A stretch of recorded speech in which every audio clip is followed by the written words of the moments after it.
In Singapore, Tan Kunchai and his wife, Lee Mai-ying, owned and drove a bus for school children.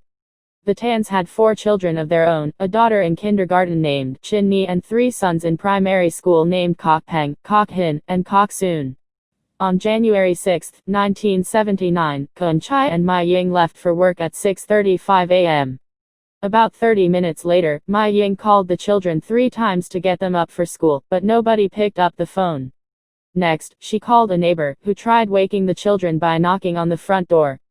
But the neighbor's knocking went unanswered as well. When the Tans returned home from work, nearly 3 hours later, Mai-ling discovered the children's bloody bodies in the bathroom. The 4 children had been cut on their heads, possibly with a knife or kitchen chopper. Aside from some bloodstains in the kitchen sink, the apartment appeared clean and orderly. Nothing had been taken, and no doors appeared to be forced. Police suspected that the killer knew the family. In an anonymous Chinese New Year card that Kunchai and Mai-ying received after the murders, the sender addressed them by Ah Chai and Ah Ang, their nicknames. Signed by the murderer, the card contained a picture of children playing and mocked that the Tans could have no more offspring, possibly a reference to Mai-ying's fertility problems. Although investigators took several people into custody for questioning, nobody seemed to have any connection with the murders. Since then, the case has become one of Singapore's most infamous unsolved crimes. For many residents of Tallahassee, the Florida capital lost its innocence on October 22, 1966. Like much of the city that day, state education official Robert Sims, his wife, Helen, and their youngest daughter, Joy, listened to a college football game on the radio between Florida State University and Mississippi State. The Simses also had 2 older daughters, Jeannie and Judy, but they were out babysitting for families who had gone to the game. Neither girl was expected back home until late in the evening. Around 11:00 p.m., Jeannie came home and found the place eerily quiet. She checked the master bedroom, and was shocked to find the bodies of her parents and younger sister lying on the floor, their mouths gagged and their ankles and wrists bound together with rope. All 3 had been shot numerous times in the head, although only Helen had survived the attack. Before she could describe what had happened, Helen fell into a coma. She died a few days later in the hospital. After the murders, panic gripped the city. People kept their children home on Halloween. Women enrolled in self-defense classes and carried water guns filled with ammonia. Interestingly, although no one could think of any enemies the Simses might have had, both Robert and Helen had been blindfolded, and their home showed no signs of forced entry. C.A. Roberts, a pastor known to the family, became the main suspect in the case. Helen had worked as a secretary for Roberts and had mysteriously left the job a few days before her murder. Some wondered if the two had been having an affair. Roberts, however, had a solid alibi. He worked for the Florida State University football team and was seen at that day's game. The detective in charge of the case, who is now deceased, later suspected that a local teenage couple had committed the murders. Although never considered official suspects, this couple reportedly had a strange taste for death and funerals, and the girlfriend displayed an unusual curiosity in following the investigation.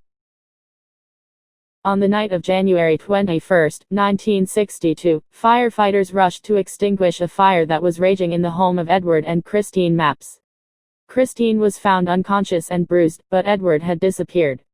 The body of the couple's baby daughter, Julia Louise, was covered with a pile of blankets. Although Christine was taken to the hospital, she died from a skull fracture and cerebral hemorrhage by the next morning. Her autopsy showed that she had been hit in the head by a powerful blunt object. The fire that destroyed her home was not an accident, but a deliberate attempt to cover up her murder. A search for Edward began shortly after Christine was brought to the hospital. Although Edward was a generous man who loved his daughter dearly, he was also an oddball and wayward beatnik who suffered from schizophrenia. Authorities immediately suspected him of the murder and arson. As they searched the neighborhood that cold winter night, they figured that he couldn't possibly have gone far. After all, he had left his wallet, ID, and both of his cars at home. But despite several massive searches and a spot on the FBI's most wanted list from 1962 until 1971, Edward Mapps has never been found. A few days after Edward went missing, his friend Henry Evans received a bizarre phone call from him. Edward said that he couldn't go to the police and then started talking about a painting Evans had made. Before he abruptly ended the call, he said, "I want you to give my love to Julia. In 1971, Edward Mapps was declared legally dead.